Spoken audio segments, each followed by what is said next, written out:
You know her type. Where any man will do. As long as that man can do for her, she makes it do what it do. And when the rent's due, she sells her soul to keep that roof above head, always trying to get ahead. And when the car payment's due, she gives head. Swore she was giving up sex for Lent, but got her bills paid instead. Needs always outweigh faith, so she faithfully lays on her back, stays on her back and on her knees to please whatever man's wallet is most appealing. And she peels off her clothes without hesitation after the first ring from her bill collector. But she's the ultimate bill collector, collecting bills from Bill and ones from Juan, because race doesn't matter. The only color she acknowledges is green. And her girls are always green with envy, because she always rocks the freshest gear, and she's always geared up to go out, and money's never a problem. The only problem with this is that she don't see the problem with this. She's gotten so good at the game now that she's given her bills actual names. Wow. She calls her mortgage Frank, but frankly, she can't even tell you his last name.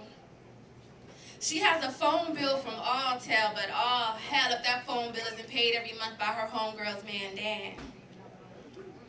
She has a light bill she likes to call Daddy, and although he ain't her father, he's still her mother's husband. But she has to do what she has to do, because before she realized that her body was a gold mine, her best friends were late payments and eviction notices. But once she noticed these men noticing her, she got bills paid. Know this. She's like Priceline, where the men name their own price, but she swears they never crossed the line. She's like Walmart, only closed for Christmas, because that's the only day she remembers who Christ was.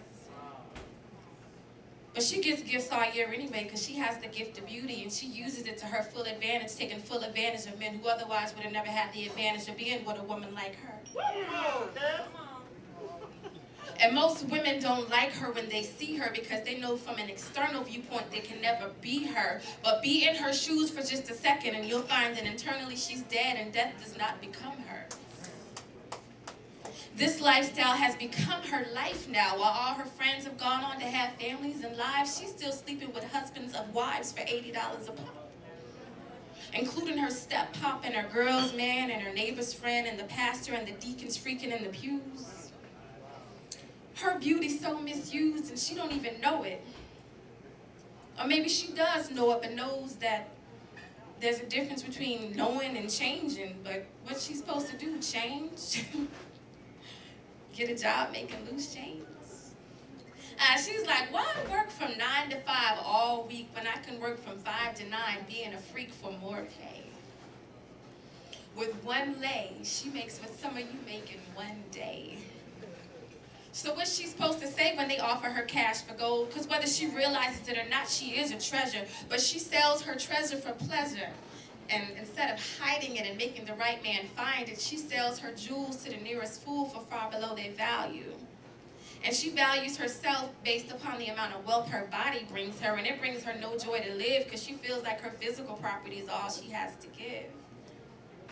And yeah, y'all know her type.